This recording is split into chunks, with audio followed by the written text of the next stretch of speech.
Si trovava da sola in casa, il marito per un caso meramente fortuito si trovava ricoverato, il figlio era assente e quindi si è trovata sola a fronteggiare una situazione che evidentemente era più grande di lei.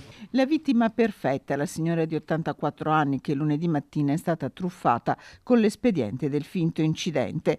Tutto accade in 40 minuti quando la donna riceve una prima telefonata da un sedicente maresciallo. Suo figlio ha avuto un incidente, ha coinvolto una bambina, rischia l'arresto, servono soldi, un copione tristemente famoso. In pochi minuti a casa ecco arrivare il sedicenne che nel frattempo aveva occupato anche il cellulare della donna, isolando qualsiasi richiesta d'aiuto.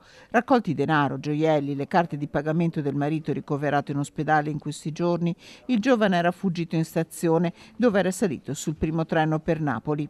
Ricevuta la richiesta d'aiuto del figlio della donna, immediata è scattata l'operazione di polizia. Individuato il sedicenne grazie all'identikit fornito dall'anziana, il giovanissimo è stato fermato con la collaborazione della Polfer del Lazio a Roma, dove la polizia ha recuperato tutta la refurtiva.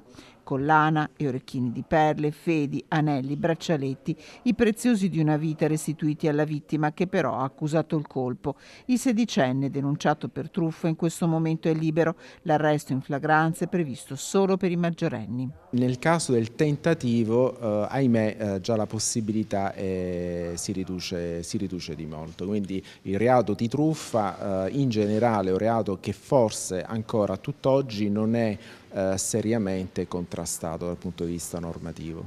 Dalla polizia un appello agli anziani e alle loro famiglie: non rispondete a numeri non conosciuti, nessuno è autorizzato a chiedere soldi per evitare un arresto. E un monito ulteriore: esiste una nuova tipologia di truffa. È capitato di recente una truffa dove addirittura la persona anziana viene convinta a consegnare i gioielli proprio in ragione delle truffe che si stanno registrando, e quindi anche lì massima attenzione a eventuali spedizionieri che si presentano a casa e si spacciano per incaricati dello Stato a prendere in consegna i gioielli per proteggerli da eventuali truffe.